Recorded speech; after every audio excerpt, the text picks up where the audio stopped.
या देवी सर्वभूतेषु मां शक्तिरूपेण संस्थिता नमस्तस्यै नमस्तस्यै नमस्तस्यै नमो नमः।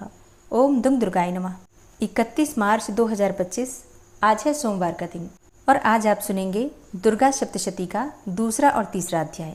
कवच, अर्गला और कीलक यह हर रोज हमें सुनना है और इसके साथ ही क्षमा प्रार्थना और आरती। ठीक है, प्रतिदिन अध्याय का पाठ करने से पहले कवच, अर्गला, कीलक पढ़ेंगे, फिर अध्याय पढ़ेंगे, इसके बाद माँ दुर्गा की आरती और फिर क्षमा प्रार्थना। यही क्रम रहेगा प्रतिदिन का। तो भक्तिभाव से नवार्ण मंत्र का उच्चारण कीजिए। ओम ऐं ह्रीं क्लीं चामुंडाय विच्चे। ओम नमः चंडिकायै। माँ दुर्गा के चंडी रूप को हमारा नमन है। यह भगवान ब्रह्मा जी के द्वारा लिखा गया चंडी कवच है, जिसमें कुल 56 छंद हैं। चामुंडा देवता, दिग्बंध देवता, जगदम्बा माता इत्यादि का ध्यान करके हम इस दुर्गा सप्तशती के पाठ का प्रारंभ कर रहे हैं। मार्कंडेय जी पितामह ब्रह्मा जी से कह रहे हैं कि हे भगवान ब्रह्मा, जो इस विश्व में गोपनीय है वह रहस्यपूर्ण है तथा जो सभी की रक्षा करता है और हमें अधर्म से बचाता है, साथ ही जिसे आपने अभी तक किसी को दिखाया भी नहीं है, ऐसा कोई साधन या उपाय मुझे बताइए। मार्कंडेय जी के इस प्रश्न पर भगवान ब्रह्मा कहते हैं कि उस साधन का नाम तो देवी कवच ही है, जो इस विश्व में अत्यधिक गोपनीय है। वह देवी कवच सभी का कल्याण करने वाला, पवित्रता और पुण्य देने वाला है।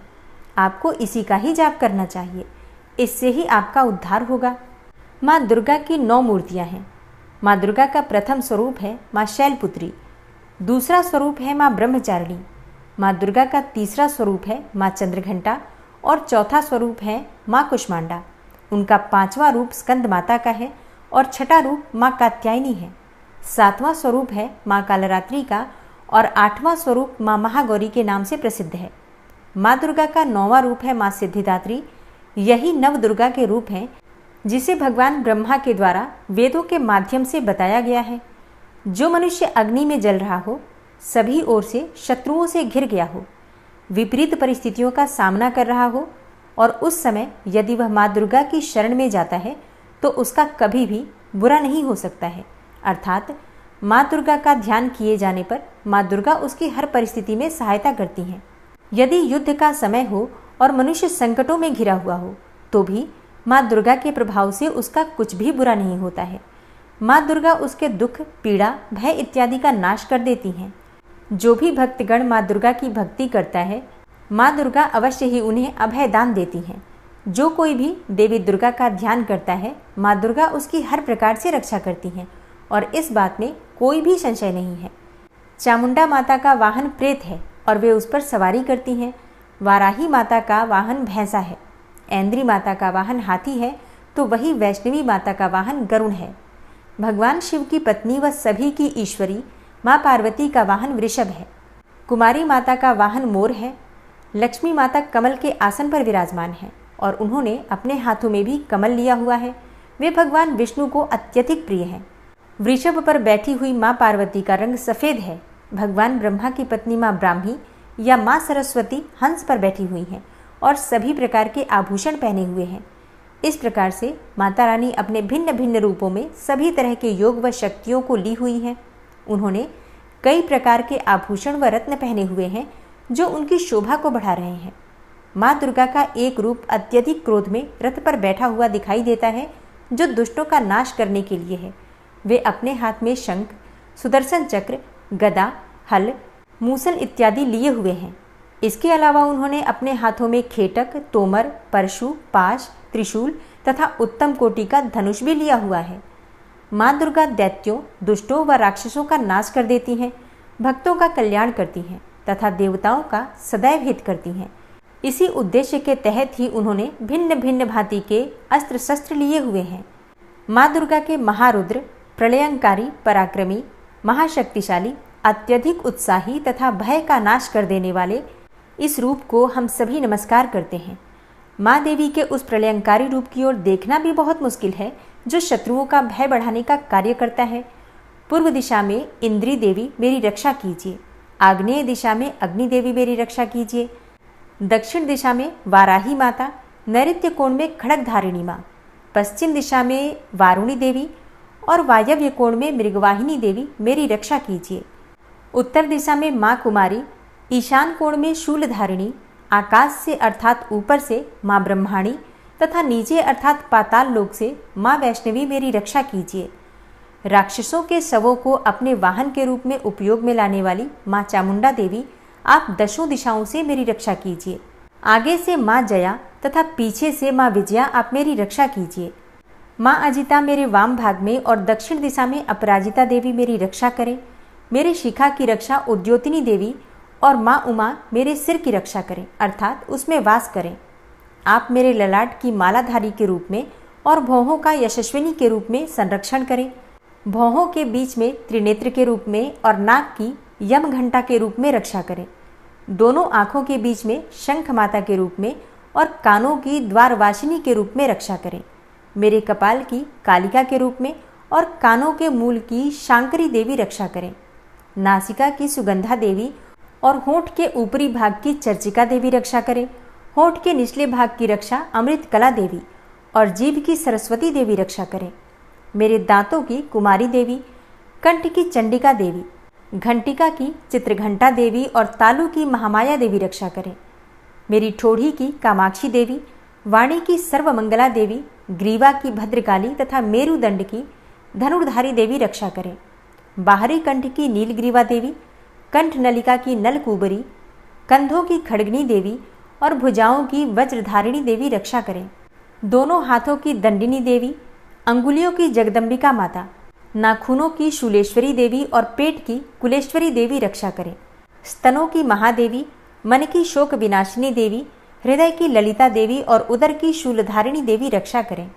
नाभि की कामिनी देवी, गुहा की गुहेश्वरी देवी, लिंग की पूतना व कामिका देवी तथा गुदा की महिषवासिनी देवी रक्षा करें। कटिभाग की भगवती देवी, घुटनों की विंध्यवासिनी देवी, जांघों की महाबला देवी रक्षा करें और सभी कामनाओं को पूरा करें। मेरी घुट्टियों की नारसिंही देवी, पैरों के आगे भाग की तेजसी देवी, पैरों की उंगलियों की श्री देवी और पैरों के तले की तलवासिनी देवी रक्षा करें। पैरों के नाखूनों की दृष्टा कराली देवी, केशों की ऊर्ध्वकेशिनी देवी, रोम छिद्रों की कौबेरी देवी तथा त्वचा की बागीश्वरी देवी रक्षा करें। माँ पार्वती देवी मेरे रक्त, मांस, हड्डियों इत्यादि की रक्षा करें। आंतों की कालरात्रि देवी और पित्त की मुकुटेश्वरी देवी रक्षा करें। पद्म कोशों की माँ पद्मावती देवी, कफ की चूड़ामणि देवी, नाखूनों की धार की ज्वालामुखी देवी और शरीर की संधियों की अभेद्या देवी रक्षा करें। मेरे वीर्य की रक्षा माँ ब्रह्माणी देवी, छाया की छत्रेश्वरी देवी तथा धर्मधारिणी देवी मेरे अहंकार व मन और बुद्धि की रक्षा करें। हे माँ दुर्गा, आप मेरे प्राणों, व्यान, उदान की समान रूप से रक्षा करें। वज्रहस्ता देवी मेरे प्राणों की रक्षा करें और मेरा कल्याण करें। आप मेरी सभी इंद्रियों, रस, रूप, गंध, शब्द व स्पर्श में बसती हैं। हे नारायणी देवी, आप मेरे सत्वगुण, रजगुण व तमोगुण की रक्षा करें। मेरे आयु की वाराही देवी, वैष्णवी देवी धर्म की, यश व कीर्ति की लक्ष्मी देवी तथा धन व विद्या की चक्रिणी देवी रक्षा करें। इंद्रा देवी मेरे गोत्र की, चंडी देवी मेरे पशुओं की, महालक्ष्मी देवी मेरे पुत्रों की और भैरवी देवी मेरी पत्नी की रक्षा करें। मेरे पथ की सुपथा देवी और उस मार्ग की क्षेमकरी देवी, राजा के दरबार में महालक्ष्मी देवी तथा सभी जगह निवास करने वाली विजया देवी मेरे भय की रक्षा करें। हे माँ दुर्गा, जो भी स्थान या अंग इस देवी कवच में रह गया है और वह अभी भी रक्षा करने योग्य है, तो आप उसकी भी रक्षा कीजिए। आप मेरे पापों का नाश करके मेरा उद्धार कीजिए। माँ दुर्गा की आज्ञा के बिना कोई भी व्यक्ति इस विश्व में एक कदम भी आगे नहीं बढ़ सकता है। हम यदि कहीं भी जा रहे हैं तो हमें अवश्य ही इस देवी कवच का पाठ करना चाहिए और उसके बाद ही प्रस्थान करना चाहिए। इस दुर्गा रक्षा कवच के पाठ से हमें हर जगह लाभ व सफलता मिलती है और हमारे सभी काम बन जाते हैं। हम जब भी माँ दुर्गा का ध्यान करते हैं, वैसे ही हमारे सभी काम बनते चले जाते हैं। उस व्यक्ति को इस पृथ्वी पर बिना किसी तुलना के परम यश और वैभव प्राप्त होता है। जो भी भक्तगण इस देवी रक्षा कवच का पाठ करता है, उसका भय समाप्त हो जाता है, युद्ध में उसकी विजय होती है तथा वह तीनों लोकों में पूजनीय हो जाता है। देवी माता का यह रक्षा कवच देवताओं तक के लिए बहुत दुर्लभ है। जो व्यक्ति इस देवी कवच का तीनों समय श्रद्धा भाव के साथ पाठ करता है, उसे देवी माता की कृपा से तीनों लोकों में विजय मिलती है। वह अकाल मृत्यु के भय से दूर होता है तथा 100 वर्षों से भी अधिक समय तक जीवित रहता है। इस दुर्गा कवच के पाठ से व्यक्ति के शरीर में होने वाले हर तरह के रोग समाप्त हो जाते हैं। उसके शरीर में बनने वाला विष भी समाप्त हो जाता है तथा कोई रोग उसका कुछ भी बिगाड़ नहीं सकता है। जो भी मनुष्य इस दुर्गा रक्षा कवच को अपने हृदय में धारण कर लेता है, उस पर इस पृथ्वी पर होने वाले सभी तरह के अभिचारण मंत्र तंत्र का प्रभाव समाप्त हो जाता है। सभी तरह की डाकिनी शाकिनी, अंतरिक्ष में रहने वाले अति शक्तिशाली व भयंकर डाकिन, भूत, पिशाच, यक्ष, गंधर्व, राक्षस, ब्रह्म राक्षस, वेताल, कुष्मांडा, भैरव इत्यादि सभी तरह की नकारात्मक शक्तियों के प्रभाव इस दुर्गा कवच के माध्यम से समाप्त हो जाते हैं। इस रक्षा कवच का पाठ करने वाला व्यक्ति राजा से सम्मान प्राप्त करता है और उसकी सुख संपत्ति में वृद्धि होती है। जो भी व्यक्ति इस देवी कवच का पाठ करता है, उसका हर जगह यश बढ़ता ही जाता है और जो भी इस कवच का 7 बार जाप करता है, उसका वंश इस पृथ्वी के अंत तक रहता है। इसके पश्चात जब उसकी मृत्यु हो जाती है, तब वह माँ दुर्गा के आशीर्वाद से परम स्थान को प्राप्त करता है, जो देवताओं को भी अत्यंत दुर्लभ है। उसे महामाया का प्रसाद मिलता है और उसकी मुक्ति हो जाती है। वह माँ दुर्गा के आशीर्वाद से सुंदर रूप को धारण करता है और भगवान शिव के समान आनंद प्राप्त करता है। श्रीदेवी दुर्गा कवच संपूर्ण हुआ। ओम नमः चंडिकायै। माँ चंडिका देवी को नमस्कार है। मार्कंडेय ऋषि जी कहते हैं, जयंती अर्थात सबसे उत्कृष्ट एवं विजयशालिनी, मंगला अर्थात अपने भक्तों के जन्म मरण आदि संसार बंधन को दूर करने वाली, मोक्षदायिनी मंगलदायी देवी, काली अर्थात प्रलय काल में संपूर्ण सृष्टि को अपना ग्रास बना लेने वाली देवी, भद्रकाली अर्थात अपने भक्तों के लिए ही भद्र अथवा मंगल स्वीकार करने वाली, कपालिनी अर्थात हाथ में कपाल तथा गले में मुंडमाला धारण करने वाली, दुर्गा अर्थात कर्म एवं उपासना स्वरूप दुस्साध्य साधन से प्राप्त होने वाली, क्षमा अर्थात अत्यंत करुणामय स्वभाव होने के कारण अपने भक्तों के सारे अपराध क्षमा करने वाली, शिवा अर्थात सबका कल्याण करने वाली, धात्री अर्थात संपूर्ण प्रपंच को धारण करने वाली, स्वाहा अर्थात स्वाहा रूप से यज्ञ भाग ग्रहण करके देवताओं का पोषण करने वाली, और स्वधा अर्थात स्वधा रूप से श्राद्ध और तर्पण को स्वीकार करके पितरों का पोषण करने वाली। इन नामों से प्रसिद्ध हे जगदम्बिके, तुम्हें मेरा नमस्कार है। हे देवी चामुंडे, तुम्हारी जय हो। संपूर्ण प्राणियों की पीड़ा हरने वाली देवी, तुम्हारी जय हो। सब में व्याप्त रहने वाली देवी, तुम्हारी जय हो। हे कालरात्रि, तुम्हें नमस्कार है। मधु और कैटब को मारने वाली तथा ब्रह्मा जी को वरदान देने वाली देवी, तुम्हें नमस्कार है। तुम मुझे रूप दो, जय दो, यश दो और काम क्रोध आदि शत्रुओं का नाश करो। महिषासुर का नाश करने वाली तथा भक्तों को सुख देने वाली हे देवी, तुम्हें नमस्कार है। तुम रूप दो, जय दो, यश दो और काम क्रोध आदि शत्रुओं का नाश करो। रक्त बीज का वध और चंडमुंड का विनाश करने वाली हे देवी, तुम रूप दो, जय दो, यश दो और काम क्रोध आदि शत्रुओं का नाश करो।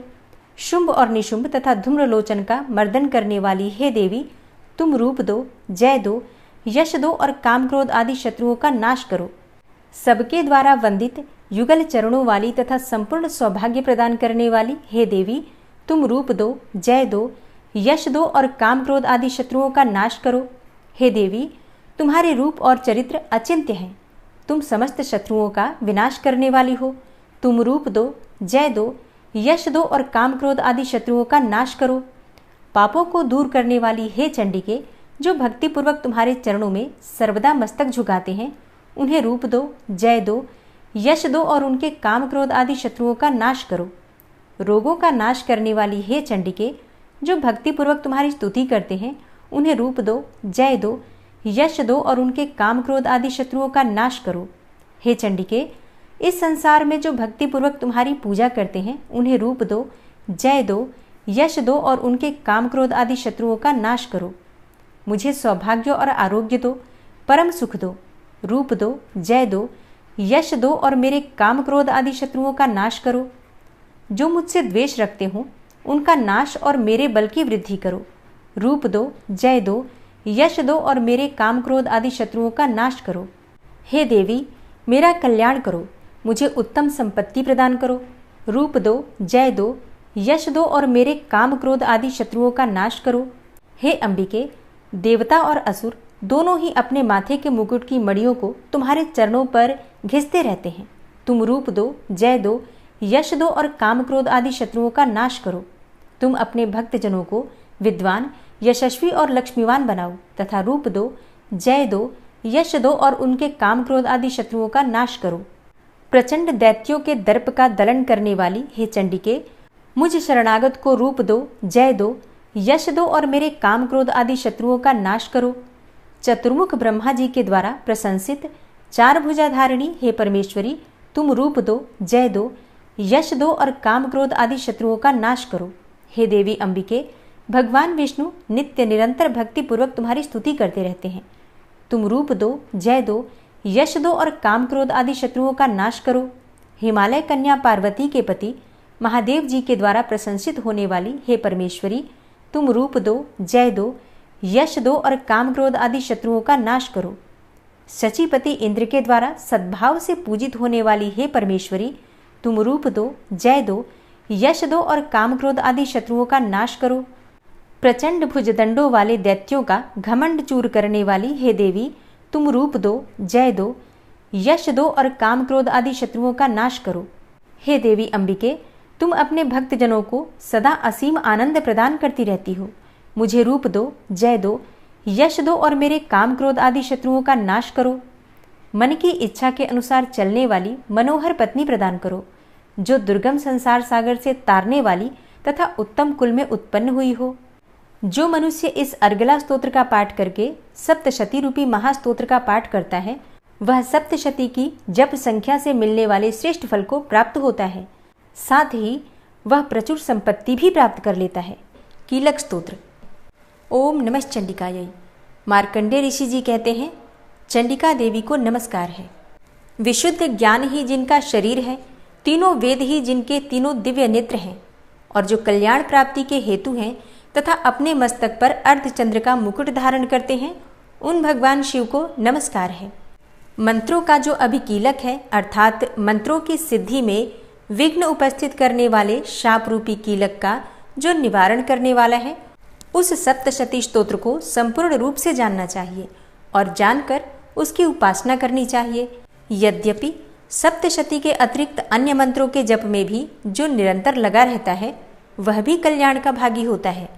उसके भी उच्चाटन आदि कर्म सिद्ध होते हैं तथा उसे भी समस्त दुर्लभ वस्तुओं की प्राप्ति हो जाती है।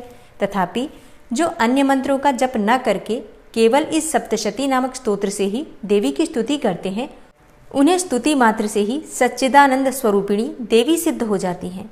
उन्हें अपने कार्य की सिद्धि के लिए मंत्र, औषधि तथा अन्य किसी साधन के उपयोग की आवश्यकता नहीं रहती। बिना जप के ही उनके उच्चाटन आदि समस्त अभिचारिक कर्म सिद्ध हो जाते हैं। इतना ही नहीं, उनकी संपूर्ण अभिष्ट वस्तुएं भी सिद्ध हो जाती हैं। लोगों के मन में यह शंका थी कि जब केवल सप्तशती की उपासना से अथवा सप्तशती को छोड़कर अन्य मंत्रों की उपासना से भी समान रूप से सब कार्य सिद्ध होते हैं, तब इनमें श्रेष्ठ कौन सा साधन है। लोगों की इस शंका को सामने रखकर भगवान शंकर ने अपने पास आए हुए जिज्ञासुओं को समझाया कि यह सप्तशती नामक संपूर्ण स्तोत्र ही सर्वश्रेष्ठ एवं कल्याणमय है। तदनंतर भगवती चंडिका के सप्तशती नामक स्तोत्र को महादेव जी ने गुप्त कर दिया। सप्तशती के पाठ से जो पुण्य प्राप्त होता है, उसकी कभी समाप्ति नहीं होती, परंतु अन्य मंत्रों के जप से उत्पन्न पुण्य की समाप्ति हो जाती है।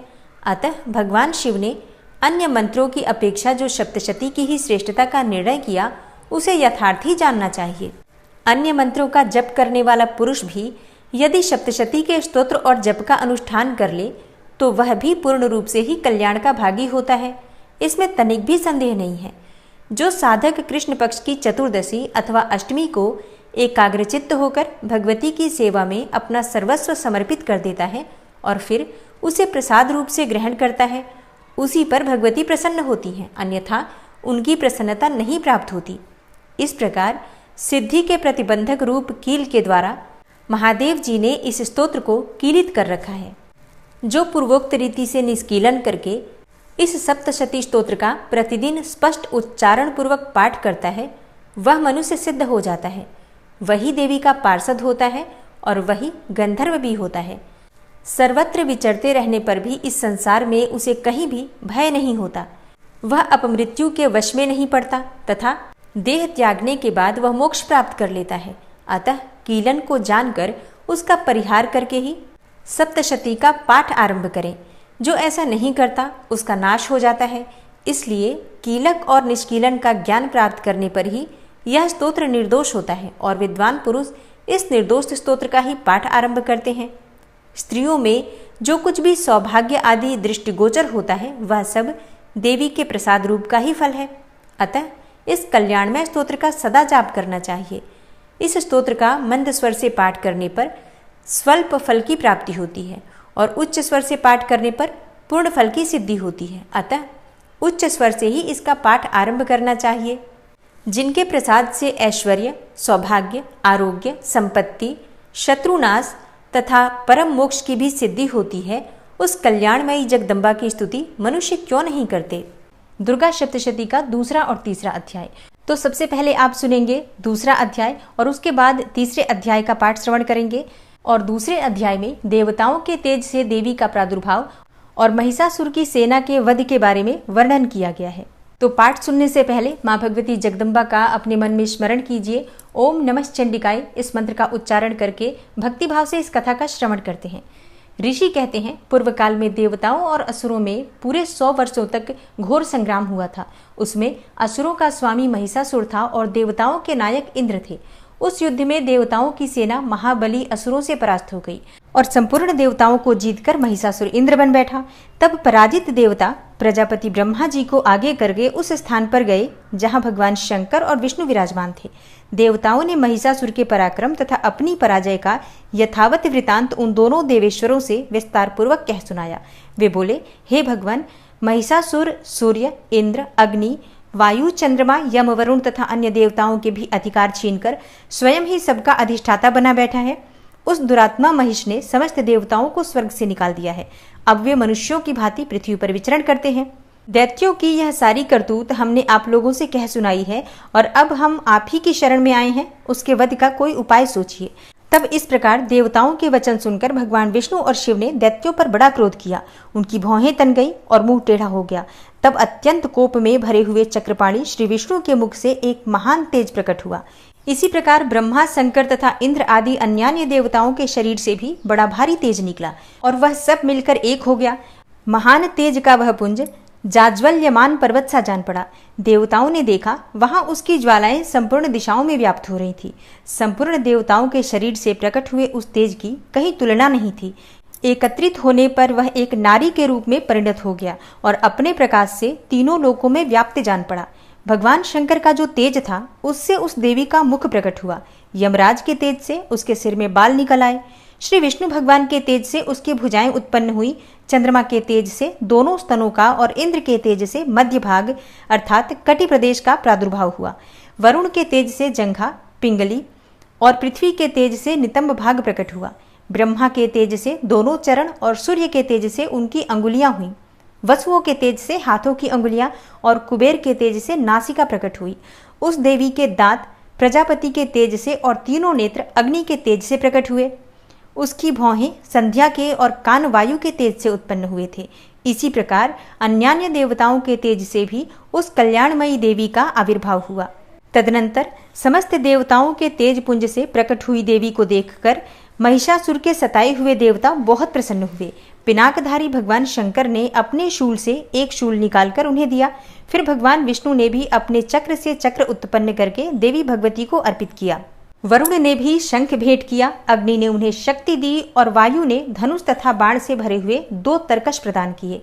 सहस्त्र नेत्रों वाले देवराज इंद्र ने अपने वज्र से वज्र उत्पन्न करके दिया और ऐरावत हाथी से उतारकर एक घंटा भी प्रदान किया।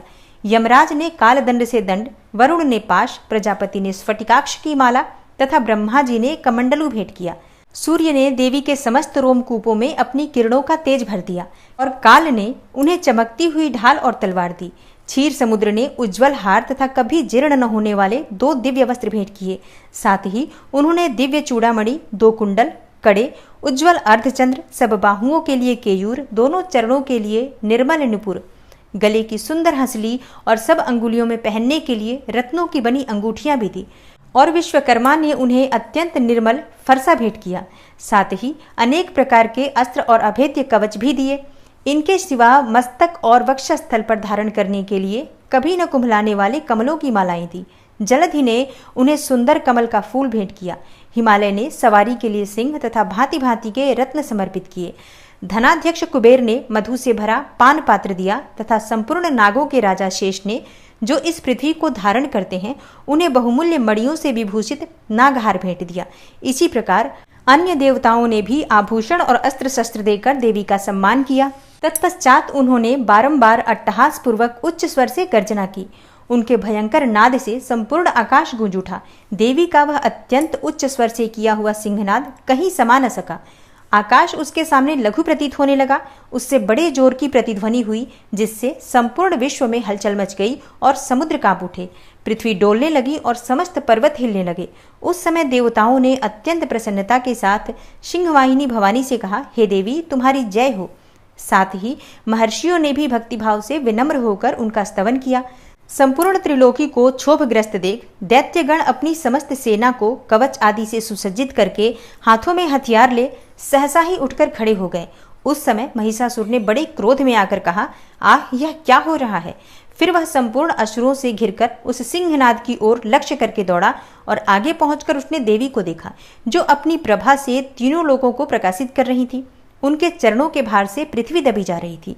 माथे के मुकुट से आकाश में रेखा सी खिंच रही थी तथा वे अपने धनुष की टंकार से सातों पातालों को क्षुब्ध किए देती थी। देवी अपनी हजारों भुजाओं से संपूर्ण दिशाओं को आच्छादित करके खड़ी थी। तदनंतर उनके साथ दैत्यों का युद्ध छिड़ गया और नाना प्रकार के अस्त्र शस्त्रों के प्रहार से संपूर्ण दिशाएं उद्भासित होने लगी। चिक्षुर नामक महान असुर महिषासुर का सेना नायक था। वह देवी के साथ युद्ध करने लगा और अन्य दैत्यों की चतुरंगिणी सेना साथ लेकर चामर भी लड़ने लगा। 60,000 रथियों के साथ आकर उदग्र नामक महादैत्य ने लोहा लिया। 1 करोड़ रथियों को साथ लेकर महाहनु नामक दैत्य युद्ध करने लगा, जिसके रोए तलवार के समान तीखे थे। वह असिलोमा नाम का महादैत्य 5 करोड़ रथी सैनिकों सहित युद्ध में आ डटा। 60 लाख रथियों से घिरा हुआ बास्कल नामक दैत्य भी उस युद्ध भूमि में लड़ने लगा। परिवारित नामक राक्षस हाथी सवार और घुड़सवारों के अनेक दलों तथा 1 करोड़ रथियों की सेना लेकर युद्ध करने लगा। विडाल नामक दैत्य 5 अरब रथियों से घिरकर लोहा लेने लगा। इनके अतिरिक्त और भी हजारों महादैत्य रथ, हाथी और घोड़ों की सेना साथ साथ लेकर वहां देवी के साथ युद्ध करने लगे। और स्वयं महिषासुर उस रणभूमि में कोटि कोटि सहस्त्र रथ, हाथी और घोड़ों की सेना से घिरा हुआ खड़ा था। वे दैत्य देवी के साथ तोमर, भिंदीपाल, शक्ति, मूसल, खड्ग, परशु और पट्टिस आदि अस्त्र शस्त्रों का प्रहार करते हुए युद्ध कर रहे थे। कुछ दैत्यों ने उन पर शक्ति का प्रहार भी किया। कुछ लोगों ने पाश फेंके तथा कुछ दूसरे दैत्यों ने खड्ग प्रहार करके देवी को मार डालने का उद्योग किया। तब देवी ने भी क्रोध में आकर खेल खेल में ही अपने अस्त्र शस्त्रों की वर्षा करके दैत्यों के वे समस्त अस्त्र शस्त्र काट डाले। उनके मुख पर परिश्रम या थकावट का रंच मात्र भी चिन्ह नहीं था। देवता और ऋषि उनकी स्तुति करते थे और वे भगवती परमेश्वरी दैत्यों के शरीरों पर अस्त्र शस्त्रों की वर्षा करती रहीं। देवी का वाहन सिंह भी क्रोध में आकर गर्दन के बालों को हिलाता हुआ असुरों की सेना में इस प्रकार विचरने लगा, मानो वनों में दावानल फैल रहा हो। रणभूमि में दैत्यों के साथ युद्ध करती हुई अंबिका देवी ने जितने निश्वास छोड़े, वे सभी तत्काल सैकड़ों हजारों गणों के रूप में प्रकट हो गए और परशु, भिंदीपाल, खड्ग तथा पट्टिस आदि अस्त्रों द्वारा असुरों का सामना करने लगे। देवी की शक्ति से बढ़े हुए वे गण असुरों का नाश करते हुए नगाड़ा और शंख आदि बजाने लगे। उस संग्राम महोत्सव में कितने ही गण मृदंग बजा रहे थे। तदनंतर देवी ने त्रिशूल से, गदा से, शक्ति की वर्षा से और खड्ग आदि से सैकड़ों महादैत्यों का संहार कर डाला और कितनों को घंटे के भयंकर नाद से मूर्छित करके मार गिराया। बहुतेरे दैत्यों को पाश से बांधकर धरती पर घसीटा। कितने ही दैत्य उनकी तीखी तलवार की मार से 2-2 टुकड़े हो गए।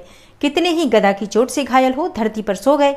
कितने ही मूसल की मार से अत्यंत आहत होकर रक्त वमन करने लगे। कुछ दैत्य शूल से छाती फट जाने के कारण पृथ्वी पर ढेर हो गए और उस रणांगण में बाण समूहों की वृष्टि से कितने ही असुरों की कमर टूट गई।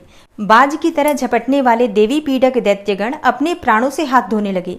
किन्हीं की बाहें छिन्न भिन्न हो गई, कितनों की गर्दनें कट गई, कितने ही दैत्यों के मस्तक कट कट कर गिरने लगे और कुछ लोगों के शरीर मध्य भाग में ही विदीर्ण हो गए। कितने ही महादैत्य जांघें कट जाने से पृथ्वी पर गिर पड़े। कितनों को ही देवी ने 1 बाह, 1 पैर और 1 नेत्र वाले करके 2 टुकड़ों में चीर डाला। कितने ही दैत्य मस्तक कट जाने पर भी गिरकर फिर उठ जाते और केवल धड़ के ही रूप में अच्छे अच्छे हथियार हाथ में लेकर देवी के साथ युद्ध करने लगते थे। दूसरे कबंध युद्ध के बाजों की लय पर नाचते थे और कितने ही बिना सिर के धड़ हाथों में खड्ग, शक्ति और रिष्टि लिए दौड़ते थे तथा दूसरे दूसरे महादैत्य ठहरो ठहरो यह कहते हुए देवी को युद्ध के लिए ललकारते थे। जहां वह घोर संग्राम हुआ था वहां की धरती देवी के गिराए हुए रथ, हाथी, घोड़े और असुरों की लाशों से ऐसी पट गई थी कि वहां चलना फिरना असंभव हो गया था। दैत्यों की सेना में हाथी, घोड़े और असुरों की शरीर से इतनी अधिक मात्रा में रक्तपात हुआ था कि थोड़ी ही देर में वहां खून की बड़ी बड़ी नदियां बहने लगी। जगदम्बा ने असुरों की विशाल सेना को क्षण भर में नष्ट कर दिया, ठीक उसी तरह जैसे तृण और काठ के भारी ढेर को आग कुछ ही क्षणों में भस्म कर देती है। और वह सिंह भी गर्दन के बालों को हिला हिलाकर जोर जोर से गर्जना करता हुआ दैत्यों के शरीरों से मानो उनके प्राण चुन लेता था। वहां देवी के गणों ने भी उन महादैत्यों के साथ ऐसा युद्ध किया जिससे आकाश में खड़े हुए देवता गण उन पर बहुत संतुष्ट हुए और फूल बरसाने लगे। इस प्रकार श्री मार्कंडेय पुराण में सावर्णिक मनवंतर की कथा के अंतर्गत देवी महात्म्य में महिषासुर की सेना का वध नामक दूसरा अध्याय पूरा हुआ। और अब आप सुनेंगे दुर्गा सप्तशती का तीसरा अध्याय। और दुर्गा सप्तशती के तीसरे अध्याय में सेनापतियों सहित महिषासुर के वध का वर्णन किया गया है। ऋषि कहते हैं, दैत्यों की सेना को इस प्रकार तहस नहस होते देखकर महादैत्य सेनापति चिक्षुर क्रोध में भरकर अंबिका देवी से युद्ध करने के लिए आगे बढ़ा। वह असुर रणभूमि में देवी के ऊपर इस प्रकार बाणों की वर्षा करने लगा जैसे बादल मेरुगिरी के शिखर पर पानी की धार बरसा रहा हो। तब देवी ने अपने बाणों से उसके बाण समूह को अनायास ही काटकर उसके घोड़ों और सारथी को भी मार डाला। साथ ही उसके धनुष तथा अत्यंत ऊंची ध्वजा को भी तत्काल काट गिराया। धनुष कट जाने पर उसके अंगों को अपने बाणों से बींध डाला। धनुष, रथ, घोड़े और सारथी के नष्ट हो जाने पर वह असुर ढाल और तलवार लेकर देवी की ओर दौड़ा। उसने तीखी धार वाली तलवार से सिंह के मस्तक पर चोट करके देवी की भी बाईं भुजा में बड़े वेग से प्रहार किया। ऋषि आगे कहते हैं, हे राजन, देवी की बाह पर पहुंचते ही वह तलवार टूट गई। फिर तो क्रोध से लाल आंखें करके उस राक्षस ने सूल हाथ में ले लिया और उसे उस महादैत्य ने भगवती भद्रकाली के ऊपर चलाया। वह शूल आकाश से गिरते हुए सूर्यमंडल की भांति अपनी तेज से प्रज्वलित हो उठा। उस शूल को अपनी ओर आते देख देवी ने भी शूल का प्रहार किया। उससे राक्षस के शूल के सैकड़ों टुकड़े हो गए। साथ ही महादैत्य चिक्षुर की भी धज्जियां उड़ गईं और वह अपने प्राणों से हाथ धो बैठा। महिषासुर के सेनापति उस महापराक्रमी चिक्षुर के मारे जाने पर देवताओं को पीड़ा देने वाला चामर हाथी पर चढ़कर आया। उसने भी देवी के ऊपर शक्ति का प्रहार किया, किंतु जगदम्बा ने उसे अपने हुंकार से ही आहत एवं निष्प्रभ करके तत्काल पृथ्वी पर गिरा दिया। शक्ति टूटकर गिरी हुई देखकर चामर को बड़ा क्रोध हुआ। अब उसने शूल चलाया, किंतु देवी ने उसे भी अपने बाणों द्वारा काट डाला। इतने में ही देवी का सिंह उछलकर हाथी के मस्तक पर चढ़ बैठा और उस दैत्य के साथ खूब जोर लगाकर बाहु युद्ध करने लगा। वे दोनों लड़ते लड़ते हाथी से पृथ्वी पर आ गए और अत्यंत क्रोध में भरकर एक दूसरे पर बड़े भयंकर प्रहार करते हुए लड़ने लगे। तदनंतर सिंह बड़े वेग से आकाश की ओर उछला और उधर से गिरते समय अपने पंजों की मार से चामर का सिर धड़ से अलग कर दिया।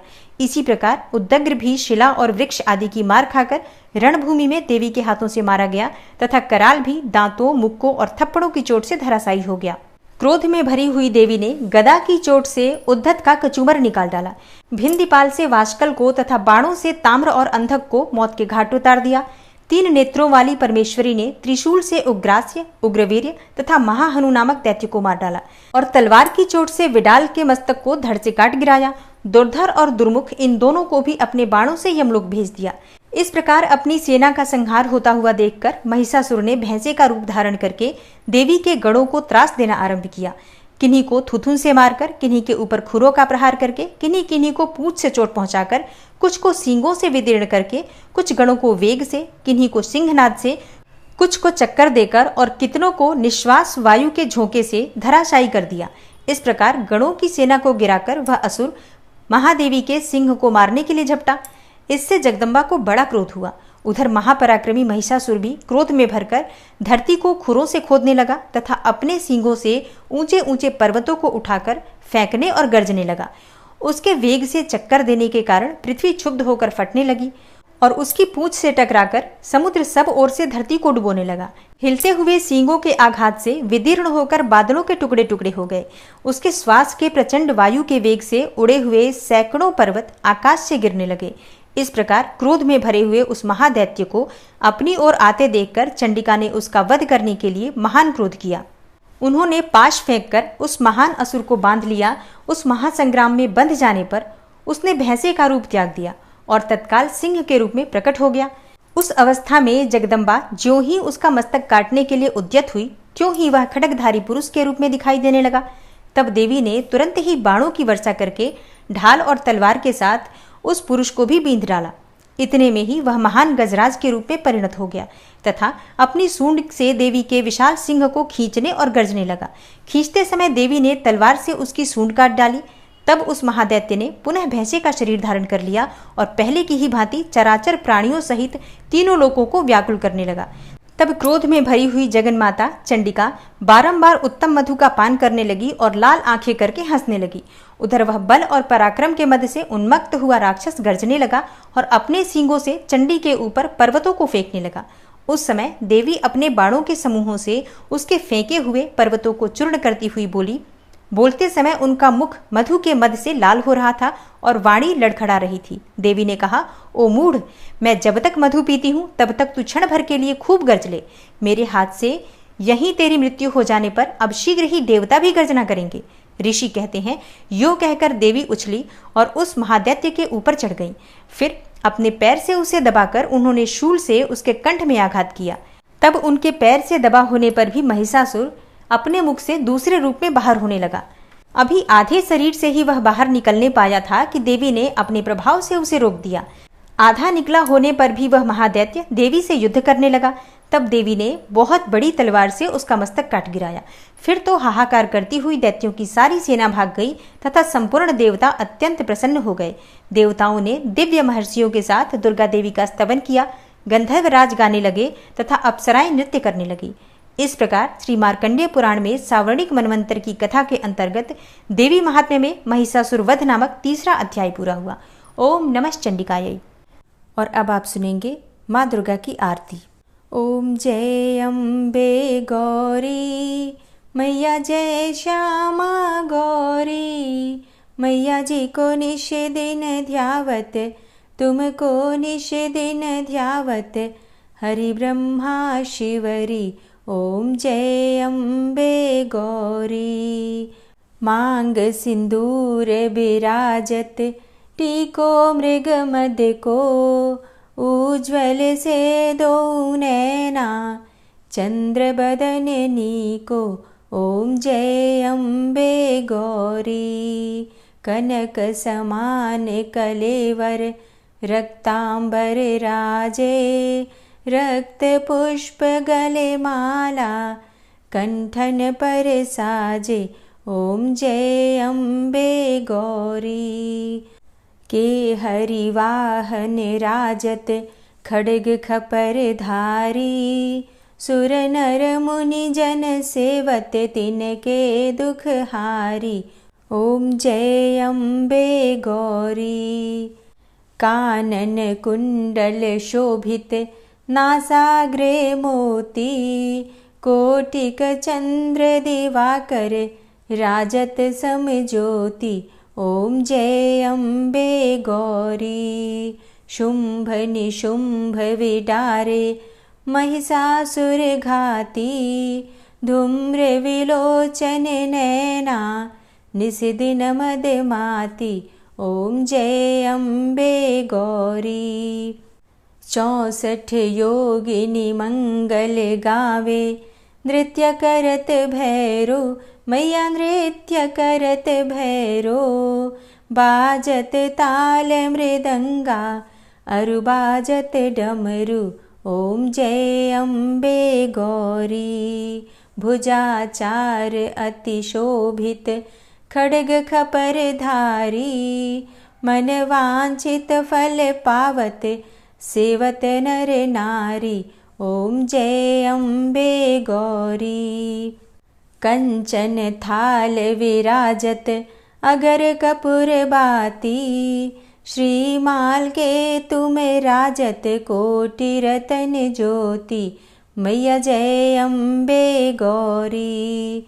श्री अम्बे जी की आरती, जो कोई नर गावे, कहत शिवानंद स्वामी, भजत हरि हर स्वामी, मन वांछित फल पावे।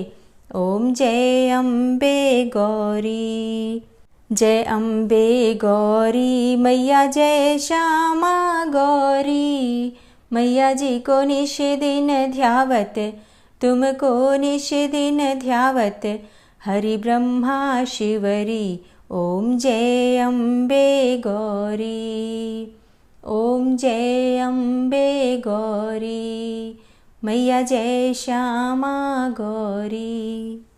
माँ की आरती करने के बाद क्षमा प्रार्थना ज़रूर करनी चाहिए। तो दोनों हाथ जोड़कर माँ से क्षमा प्रार्थना करते हैं। हे परमेश्वरी, मेरे द्वारा दिन रात बहुत से अपराध होते रहते हैं। मुझे अपना दास समझकर मेरे उन अपराधों को आप कृपापूर्वक क्षमा करिए। हे परमेश्वरी, मैं आवाहन करना नहीं जानता, विसर्जन करना भी नहीं जानता तथा पूजा करने का ढंग भी नहीं जानता। हे माँ, मुझे क्षमा करिए।